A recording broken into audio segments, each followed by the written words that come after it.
الحمدللہ والصلاة والسلام علی رسول اللہ وعلی آلہ وصحبہ اجمعین، اما بعد، اعوذ باللہ من الشیطان الرجیم، بسم اللہ الرحمن الرحیم۔ وقل جاء الحق وزاق الباطل ان الباطل کان زہوقا رب اشرح لی صدری ویسر لی امری واحلل عقدۃ من لسانی یفقہوا قولی۔ میرے محترم بزرگوں اور میرے عزیز بھائیوں اور بہنوں اور لاکھوں لوگ جو سمیہ گراؤنڈ میں موجود ہے اور کروڑوں درشک سامعین جو پیس ٹی وی پہ اس کو دیکھ رہے ہیں، میں آپ سب کا خیر مقدم کرتا ہوں۔ السلام علیکم ورحمۃ اللہ وبرکاتہ۔ اللہ سبحانہ و تعالیٰ کی سلامتی، رحمت اور برکت آپ سب پر ہو۔ جیسے آپ جانتے ہیں کہ میں تقریر اکثر انگریزی میں کرتا ہوں، چند موقعوں پر میں کوشش کرتا ہوں کچھ بات اردو یا ہندی میں کہوں، کیونکہ آج کی یہ تقریر اردو یا ہندی میں ہے، اسی لیے ظاہر ہے کہ اس تقریر میں کافی غلطیاں رہیں گی۔ اسی لیے تقریر کے پہلے میں ان غلطیوں کے لیے آپ سے معذرت چاہتا ہوں اور امید رکھتا ہوں کہ آپ ان غلطیوں کو نظر انداز کریں گے اور میری تقریر کے پیغام پہ توجہ دیں گے۔ میں آپ سب سے اور ایک بات کے لیے معذرت چاہتا ہوں کہ ماشاءاللہ آج کی تعداد لوگ لاکھوں میں جمع ہے ادھر۔ کل کا منظر بھی ماشاءاللہ بہت بڑا تھا، آج کا کئی گنا زیادہ ہے۔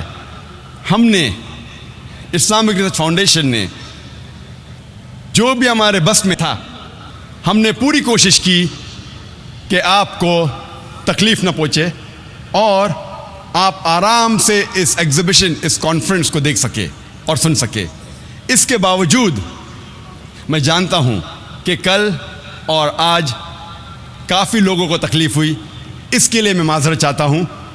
ہم نے ہماری پوری کوشش کی،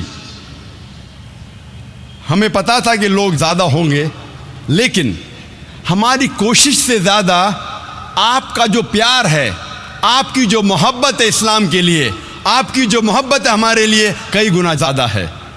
ہم ہار گئے، آپ کی محبت جیت گئی۔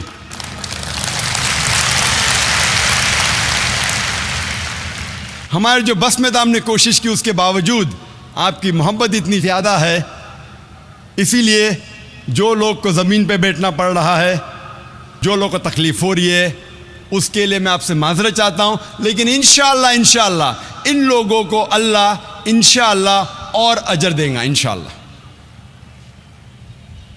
آج کی تقریر کا موضوع ہے میڈیا اور اسلام، جنگ یا امن، media and Islam, war or peace. Media is defined as means of mass communication. Media کی معنی ہے عوامی ذریعہ ابلاغ، مطلب ذریعہ جس سے معلومات عوام میں عام کی جا سکتی ہے، اسے کہتے ہیں میڈیا۔ اسلام کی معنی ہے، یہ آتا ہے عربی لفظ سلام سے، جس کے معنی ہے پیس، جس کے معنی ہے امن۔ اسلام آتا ہے عربی لفظ سلم سے بھی، سلم کے معنی ہے to submit your will to almighty God, اپنے آپ اپنی خواہش سے اللہ سبحانہ و تعالیٰ کے احکامات پر عمل کرنا، اسے کہتے اسلام۔ اسلام کے معنی ہے امن حاصل کرنا، اپنی خواہش سے اللہ سبحانہ و تعالیٰ کے احکامات کے مطابق کرنے کے۔ میڈیا ایک بہت اہم ذریعہ ہے، it's a very important tool, in fact it is an important weapon. یہ ایک اہم ہتھیار ہے۔ میڈیا سے دن کو رات میں تبدیل کیا جا سکتا ہے، سفید کو کالے میں، برے کو اچھے میں، ہیرو کو ولن میں اور ولن کو ہیرو میں۔ یہ ہے میڈیا کی طاقت۔ میڈیا اتنا طاقتور ہے کہ اچھے کو برا ثابت کر سکتا ہے، برے کو اچھا، ہیرو کو ولن اور ولن کو ہیرو. اس کے لیے آسان ہے. کالے کو سفید، سفید کو کالا، دن کو رات، رات کو دن. یہ میڈیا کی طاقت ہے. میڈیا 4 قسموں میں بانٹا جا سکتا ہے: print media, audio media, video media اور انفارمیشن ٹیکنالوجی. پرنٹ میڈیا کو اور 2 حصوں میں بانٹا جا سکتا ہے: پیریوڈیکل پرنٹ میڈیا اور naan periodical print media. Naan periodical print media میں ہے لٹریچر، مثال کے طور پہ پیمفلٹس، بکلیٹس، بکس وغیرہ. پیریوڈیکل میڈیا جو ریگولرلی پرنٹ ہوتا ہے، جو وقتاً فوقتاً چھاپا جاتا ہے، اسے کہتے ہیں پیریوڈیکل پرنٹ میڈیا. مثال کے طور پہ newsletter, newspaper, magazine, journal, جو ہو سکتا ہے کہ ہر دن چھپتی ہے، یا ہر ہفتے چھپتی ہے، یا ہر 2 ہفتے چھپتی ہے، یا ہر مہینے چھپتی ہے، یا سال میں 3 بار چھپتی ہے، یا سال میں 2 بار، یا ہر سال چھپتی ہے. اسے کہتے ہیں پیریوڈیکل میڈیا. دوسری قسم ہے میڈیا کی آڈیو میڈیا. عام طور پہ آڈیو میڈیا سنا جاتا ہے آڈیو کیسٹ پہ، آڈیو سی ڈی پہ، آڈیو کمپیکٹ ڈسک پہ، ڈی وی ڈی پہ، آئی پوڈ پہ وغیرہ. اور ہائی لیول پہ ہوتا ہے ڈیٹ، ڈیجیٹل آڈیو ٹیپ. یہ آڈیو میڈیا انفرادی طور پہ سنا جا سکتا ہے، اجتماعی طور پہ یا عوامی طور پہ، individual level, at a group level اور at large at society level. انفرادی طور پہ اگر آپ کے پاس کوئی مشین ہے یا کوئی آڈیو ٹیپ ریکارڈر یا ڈیک ہے آفس میں یا گھر میں، اس کے ذریعے سن سکتے. آپ چاہے تو جب گاڑی میں سفر کر رہے ہیں، چاہے بس ہو، چاہے گاڑی ہو، چاہے ٹرین ہو، چاہے ہوائی جہاز ہو، اگر آپ ایک آڈیو ایکوپمنٹ اس وہیکل پہ فٹ کر لیتے، اس گاڑی میں فٹ کر لیتے، تو آپ گاڑی میں سفر کرتے کرتے آپ آڈیو سن سکتے. آپ چلتے چلتے یا دوڑتے دوڑتے بھی سن سکتے، واک مین کے ذریعے یا ڈسک مین کے ذریعے. آج میڈیا اتنا بڑھ چکا ہے کہ آئی پوڈ پہ بھی سن سکتے، آپ موبائل فون پہ بھی سن سکتے. تیسری قسم میڈیا کی ہے ویڈیو میڈیا. ابھی ویڈیو کیسٹ اور وی سی ڈی آؤٹ ڈیٹڈ ہو چکے. ابھی لوگ ویڈیو کیسٹ اور ویڈیو سی ڈی استعمال نہیں کرتے. آج استعمال کرتے ڈی وی ڈی. ڈی وی ڈی کی کئی قسم ہیں: عام ڈی وی ڈی، ہائی ڈیفینیشن ڈی وی ڈی، بلو رے وغیرہ. ہائی لیول پہ جائیں گے تو آ جاتا ہے D V cam, digital beta cam, high definition وغیرہ. ویڈیو میڈیا کو بھی انفرادی طور پہ دیکھا اور سنا جا سکتا ہے، اجتماعی طور پہ اور عوامی طور پہ. انفرادی طور پہ ویڈیو میڈیا کو بھی گھر میں سنا جا سکتا ہے، آفس میں. اجتماعی طور پہ جس طریقے سے آڈیو میڈیا جب پارٹی ہوتی ہے یا گیدرنگ ہوتی ہے، بڑی گیدرنگ، اس میں سنا جا سکتا ہے، اسی طریقے سے ویڈیو میڈیا بھی بڑی اسکرین لگا کے یا بڑا ٹیلی ویژن لگا کے اجتماعی طور پہ سنا جا سکتا ہے اور دیکھا جا سکتا ہے. عوامی طور پہ آڈیو میڈیا سنا جاتا ہے، اسے کہتے ہیں radio broadcast station, radio broadcast کے ذریعے. ویڈیو میڈیا بھی عوامی طور پہ سنا جا سکتا ہے سیٹلائٹ کے ذریعے یا کیبل ٹی وی کے ذریعے. اور کئی قسم ہیں، سیٹلائٹ چینلز ہے، ڈی ٹی ایچ ہے، direct to home, cable television ہے وغیرہ. چوتھی قسم کی میڈیا ہے آئی ٹی، انفارمیشن ٹیکنالوجی، جو کمپیوٹر کے ذریعے یا انٹرنیٹ کے ذریعے استعمال کیا جا سکتا ہے. یہ بھی انفرادی طور پہ، اجتماعی اور عوامی طور پہ استعمال کیا جا سکتا ہے. اور انفارمیشن ٹیکنالوجی میں ای میل کے ذریعے یا انٹرنیٹ کے ذریعے تھرو ویب سائٹ، انفرادی طور پہ، اجتماعی اور لاکھوں اور کروڑوں کی تعداد پہ عوامی طور پہ بھی انٹرنیٹ استعمال کیا جا سکتا ہے. یہ تھا مختصراً 4 قسم کا میڈیا. چاروں قسم کی اپنی اپنی خصوصیات ہے. مثال کے طور پہ آج کی سائنٹیفک ریسرچ یہ کہتی ہے، آج کی سائنٹیفک تحقیق یہ کہتی ہے کہ عام طور پہ جب ایک عام انسان کچھ چیز پڑھتا ہے، جو چیز وہ پڑھتا ہے تقریباً 10% وہ اس چیز کو یاد رکھتا ہے. ایک عام انسان جب کچھ چیز سنتا ہے، عام طور پہ جو چیز وہ سنتا ہے تقریباً 20% اسے یاد رہتا ہے۔ ایک عام انسان جب کچھ چیز دیکھتا ہے تو تقریباً 30% اسے یاد رکھتا ہے، اور عام طور پہ جب ایک عام انسان کچھ چیز دیکھتا اور سنتا ہے، جسے کہتے ہیں آڈیو اینڈ ویڈیو، اس کا ریٹینشن پاور وہ تقریباً 50% یاد رکھتا ہے۔ تو پرنٹ میڈیا کا ریٹینشن پاور، یاد رکھنے کی قوت ہے 10%۔ آڈیو میڈیا کی آج کی تحقیق کہتی ہے یاد رکھنے کی قوت، ریٹینشن پاور ہے 20%۔ ویژول میڈیا کی یاد رکھنے کی قوت، یاد رکھنے کی پاور ہے 30%۔ اور جب آڈیو اور ویژول ساتھ میں ہوتا ہے، جسے کہتے ہیں ویڈیو، یاد رکھنے کی قوت، the retention power is 50%، 50%۔ Hare media کی اپنی اپنی خصوصیات ہے۔ مثال کے طور پہ پرنٹ میڈیا آپ آسانی سے اسے کدھر بھی لے جا سکتے ہیں، کیونکہ وہ پیپر ہے، بکلیٹ ہے، بک ہے، نیوز پیپر ہے، میگزین ہے، آپ کہیں بھی لے جا سکتے ہیں۔ اس کی خصوصیات الگ ہے، ہٹ کے ہے۔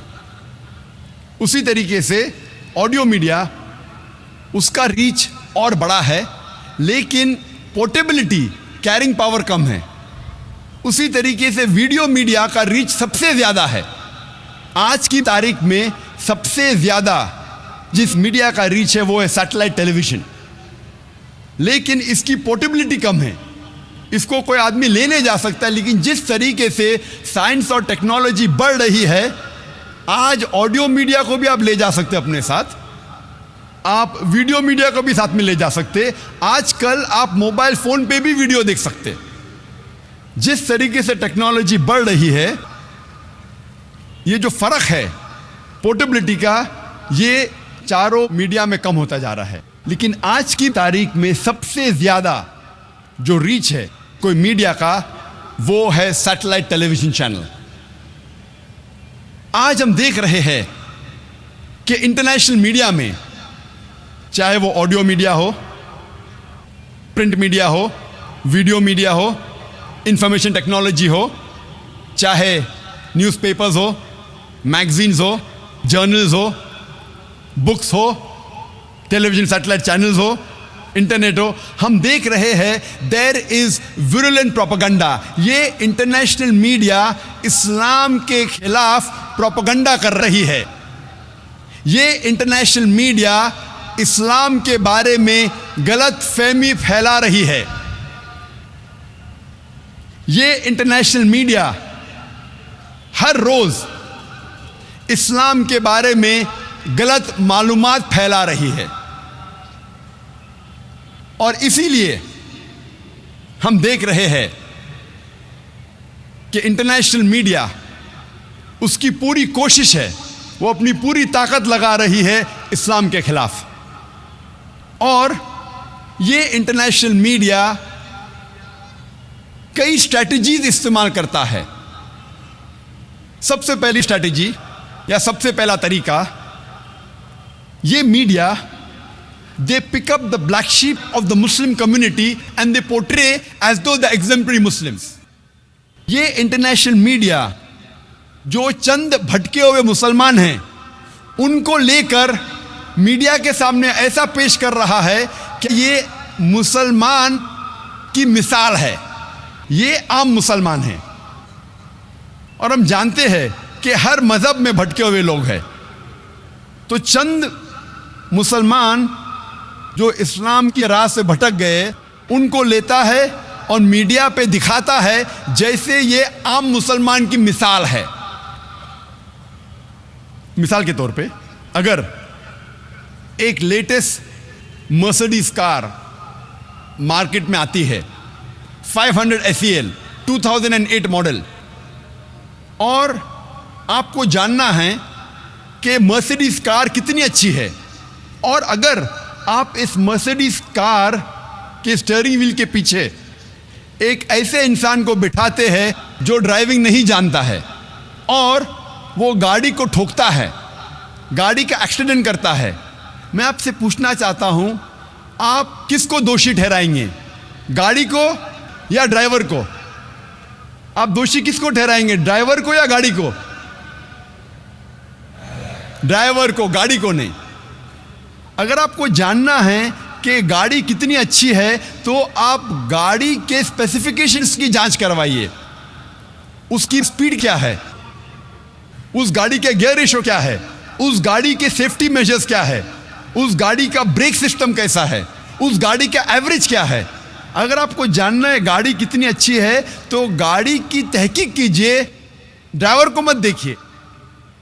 اسی طریقے سے اگر آپ کو اسلام کے بارے میں جاننا ہے تو اسلام کی مذہبی کتابوں کا مطالعہ کیجئے، آپ قرآن پڑھیے اور صحیح حدیث کا مطالعہ کیجئے، پھر آپ کو پتہ چلے گا اسلام کیسا مذہب ہے۔ آپ مسلمانوں کو مت دیکھیے۔ اگر آپ کو سچ مچ گاڑی کو ٹیسٹ ڈرائیو کرنا ہے، نہیں مجھے تو گاڑی کو ٹیسٹ ڈرائیو کرنا ہے، تو آپ ایسے ڈرائیور کو سٹیئرنگ ویل کے پیچھے بٹھائیے جو ڈرائیونگ جانتا ہے، جو ڈرائیونگ میں مہارت رکھتا ہے۔ اگر آپ کو سچ مچ اسلام کے بارے میں جاننا ہے اور کوئی مسلمان کو دیکھنا ہے تو سب سے بہترین مسلمان کی مثال ہے ہمارے آخری پیغمبر محمد صلی اللہ علیہ وسلم۔ آپ محمد صلی اللہ علیہ وسلم کی سیرت پڑھیے، آپ ان کی مثال کو دیکھیے، تب آپ کو پتا چلے گا اسلام کتنا بہترین مذہب ہے۔ دوسری اسٹریٹجی جو انٹرنیشنل میڈیا استعمال کرتی ہے اسلام کو بدنام کرنے کے لیے کہ وہ کئی بار قرآن یا حدیث کوٹ کرتی ہے، قرآن کی آیتوں کا حوالہ دیتی ہے بالکل آؤٹ آف کانٹیکسٹ۔ اور ایک آیت جو اکثر میڈیا میں بار بار دہرائی جاتی ہے وہ ہے سورہ توبہ کی آیت، سورہ نمبر 9 آیت نمبر 5، جس میں میڈیا کہتی ہے، اس میں لکھا ہے کہ جہاں بھی آپ کافروں کو پاؤ وہاں ان کا قتل کرو۔ اور جب آپ قرآن مجید کھولیں گے اور دیکھیں گے سورہ توبہ سورہ نمبر 9 آیت نمبر 5، اس میں برابر یہی لکھا ہے کہ جہاں بھی آپ کافروں کو پاؤ وہاں ان کا قتل کرو۔ لیکن یہ آیت آؤٹ آف کانٹیکسٹ ہے، پس منظر کے خلاف ہے۔ آپ جاننا چاہتے ہیں قرآن کا پیغام کیا ہے، آپ کو پس منظر کو پڑھنا پڑے گا۔ You have to read in context. اور جب کانٹیکسٹ پڑھتے ہیں، سورہ توبہ سورہ نمبر 9 آیت نمبر 1 سے پڑھتے ہیں، ہمیں پتہ لگتا ہے کہ ایک صلح تھی مسلمان اور مکہ کے مشرکین کے بیچ، اور یہ صلح ایک طرفہ مکہ کے مشرکین نے توڑ دی تھی۔ تو اللہ سبحانہ و تعالی سورہ توبہ سورہ نمبر 9 آیت نمبر 5 میں انہیں چیتونی دیتے ہیں، انہیں وارننگ دیتے ہیں، مکہ کے مشرکین کو خبردار کرتے ہیں اور کہتے ہیں آپ کے پاس 4 مہینے کا وقت ہے، آپ سدھر جاؤ ورنہ اعلان جنگ۔ اور جنگ کے میدان میں اللہ سبحانہ و تعالیٰ فرماتے ہیں اور مسلمانوں سے کہتے ہیں جب بھی دشمن، جب بھی کافر میدان جنگ میں آئیں تو جہاں بھی آپ کافروں کو پاؤ وہاں ان کا قتل کرو۔ یہ آیت میدان جنگ میں ہیں۔ آپ پس منظر دیکھیں گے تو یہ آیت میدان جنگ میں اللہ سبحانہ و تعالیٰ فرماتے ہیں جب بھی دشمن میدان جنگ میں آپ کے ساتھ لڑنے آئیں،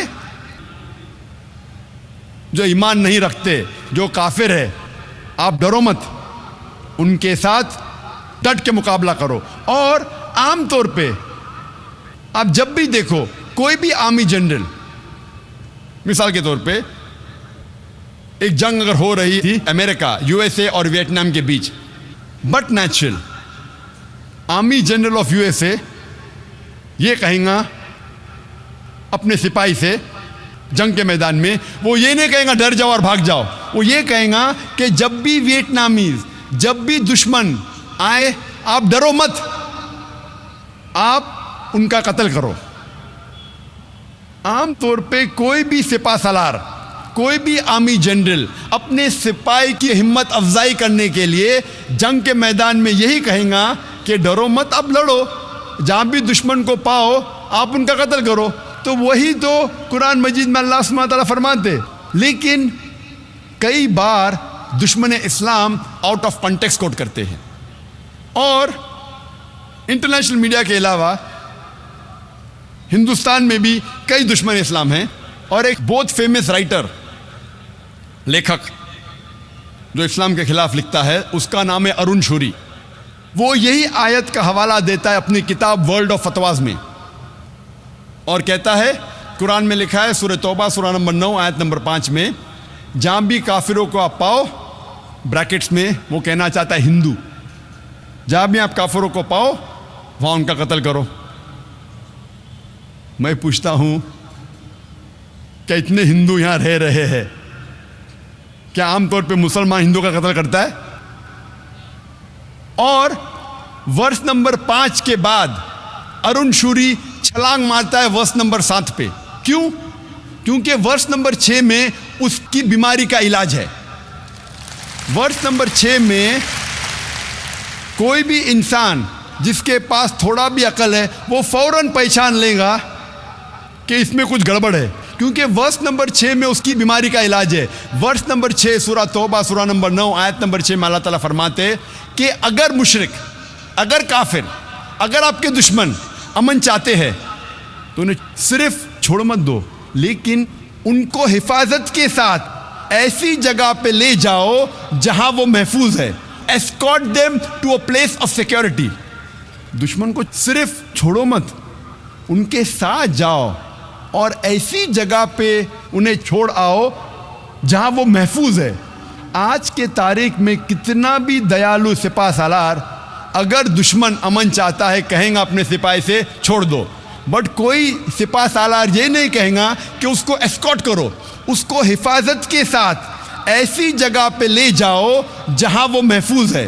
اور قرآن میں اللہ تعالیٰ یہی فرماتے ہیں کہ اگر دشمن، اگر کافر، اگر مشرک صلح چاہتے ہیں، امن چاہتے ہیں، تو انہیں حفاظت کے ساتھ ایسی جگہ لے جاؤ جہاں وہ محفوظ ہے. اور اکثر جب بھی قرآن میں آپ پڑھیں گے جہاں جنگ کے میدان میں لڑائی کے بارے میں لکھا ہے اور کہا گیا ہے کہ جب دشمن آتے ان کے اوپر حملہ کرو، اس کے فوراً بعد اکثر، چاہے سورہ انفال ہو، سورہ توبہ ہو، آپ قرآن میں اکثر اس کے بعد لکھا ہے کہ امن بہتر ہے. کیونکہ اسلام ایک ایسا مذہب ہے جو امن پسند مذہب ہے. امن ہمیشہ بہتر ہے. تو میڈیا اکثر آؤٹ آف کانٹیکسٹ حوالہ دیتی ہے اور اسلام کو بدنام کرتی ہے. تیسری اسٹریٹجی، تیسرا طریقہ جو انٹرنیشنل میڈیا اسلام کو بدنام کرتا ہے وہ ہے، وہ کچھ اسلام کے الفاظ یا قرآن میں سے کچھ الفاظ لیتی ہے اور اس کا غلط ترجمہ کرتی ہے اور اسلام کو بدنام کرتی ہے. اور سب سے زیادہ بدنام لفظ اسلام اور قرآن میں جو موجود ہے، جو میڈیا جو سب سے زیادہ بدنام کرتی ہے آج کی تاریخ میں، وہ ہے لفظ جہاد. اور میڈیا ایسا پیش کرتی ہے کہ جہاد کی معنی کیا ہے. میڈیا کہتی ہے کہ جہاد مطلب کوئی بھی مسلمان جب جنگ کرتا ہے کوئی بھی وجہ سے، چاہے اپنی ذاتی وجہ ہو، چاہے پیسے کے لیے ہو، چاہے پاور کے لیے ہو، چاہے طاقت کے لیے ہو، چاہے علاقے کے لیے ہو، کوئی بھی وجہ سے اگر مسلمان لڑتا ہے اسے کہتے ہیں جہاد. اور یہ غلط فہمی صرف غیر مسلمانوں میں نہیں، کئی مسلمانوں میں بھی ہے. میڈیا اسے اتنا عام کر چکا ہے کہ غیر مسلمان تو چھوڑو، آج کل اکثر مسلمان بھی سمجھنے لگے ہیں کہ اگر کوئی مسلم لڑتا ہے کوئی بھی وجہ سے، چاہے ذاتی وجہ ہو، چاہے پیسے کے لیے ہو، چاہے پاور کے لیے ہو، چاہے علاقے کے لیے ہو، اسے کہتے ہیں جہاد. جہاد کی یہ معنی بالکل نہیں ہے. جہاد آتا ہے عربی لفظ جہادہ سے، جس کے معنی ہے جد و جہد، ٹو اسٹرائیو. جہاد مینس ٹو اسٹرگل. اور اسلامک شریعت اس کی معنی ہے کہ جب ایک انسان اپنے نفس کے خلاف جد و جہد کرتا ہے اللہ سبحانہ و تعالیٰ کے احکامات پہ عمل کرنے کے لیے، اسے کہتے ہیں جہاد۔ یہ افضل جہاد ہے۔ جہاد کے معنی ہے جد و جہد، اور اسلامک پس منظر میں اگر ایک مسلمان یا کوئی انسان اپنے نفس کے خلاف جد و جہد کر رہا ہے اللہ سبحانہ و تعالیٰ کے احکامات پہ عمل کرنے کے لیے، اسے کہتے ہیں جہاد۔ اگر ایک انسان جد و جہد کر رہا ہے معاشرے کو سدھارنے کے لیے، اسے کہتے ہیں جہاد۔ اگر ایک انسان میدان جنگ میں ظلم کے خلاف جد و جہد کر رہا ہے، اسے کہتے ہیں جہاد۔ اگر ایک انسان حق کے لیے اپنی جان بچانے کے لیے میدان جنگ میں ان سیلف ڈیفنس اگر جد و جہد کرتا ہے، اسے کہتے ہیں جہاد۔ جہاد کی معنی ہے جد و جہد۔ It means to strive and struggle, جد و جہد کرنا۔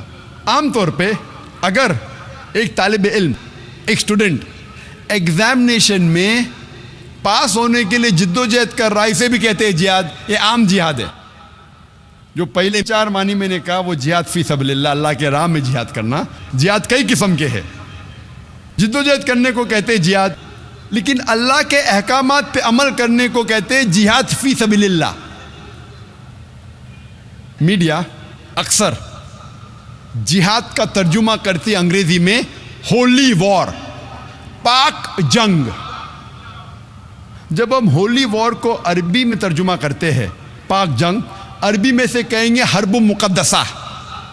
آپ ساری آیت قرآن مجید کے پڑھیے، ساری حدیث پڑھیے، کدھر بھی قرآن یا صحیح حدیث میں نہیں لکھا ہے حرب مقدسہ، پاک جنگ، ہولی وار۔ یہ میڈیا کہتی ہے جہاد کے معنی ہولی وار، اور جب تحقیق کرتے پتہ لگتا ہے یہ الفاظ ہولی وار سب سے پہلے استعمال کیا گیا تھا عیسائی کروسیڈرز کے لیے۔ جب عیسائی کروسیڈرز عیسائیت کے نام پہ ہزاروں انسانوں کا قتل کر رہے تھے، اسے کہا گیا تھا ہولی وار، اور آج استعمال کیا جا رہا ہے مسلمانوں کے لیے۔ یہ ہے میڈیا کا پاور۔ یہ تیسرا طریقہ، اور ایک مثال میں پیش کروں گا آپ کے لیے۔ 9/11 کے بعد، 9/11 کے بعد، 2001 ٹوین ٹاور کے بمبارڈمنٹ کے بعد 2 سال بعد میں یو ایس اے گیا، لاس اینجلس، 2003 میں۔ اور یہ اردو تقریر ہے تو شیروانی پہنا ہوں، نہیں تو اکثر میں باہر جاتا ہوں تو سوٹ اور ٹائی پہنتا ہوں، لیکن میری جو اسلامی نشانی، ٹوپی، داڑھی، ٹھکنے کے اوپر، ایزی ٹارگٹ، اچھا بکرا۔ آپ جب جائیں گے امیگریشن میں، سوٹ اور ٹائی، ٹوپی، داڑھی، ٹھکنے کے اوپر بکرا، میں تیار رہتا ہوں کہ میرے ساتھ پوچھ تاچھ ہونے والی ہے۔ تو امیگریشن میں ہاں داڑھی، ٹوپی، ٹھکنے کے اوپر جاؤ انکوائری کے لیے۔ میں جاتا ہوں وہاں تو پوچھنے لگتے کہ آپ کس لیے ادھر آئے؟ تو میں نے کہا مجھے ایک ایوارڈ مل رہا ہے لاس اینجلس میں۔ آپ کا ایوارڈ مل رہا ہے؟ آپ کا پیشہ کیا ہے؟ تو میں نے کہا جیزس کرائسٹ نے کہا ہے بائبل میں، seek the truth and truth shall free you. آپ حق کو پھیلاؤ، میرا کام ہے حق کو پھیلانا۔ انگریزی میں کہہ رہا تھا میرا پیشہ ہے دائی۔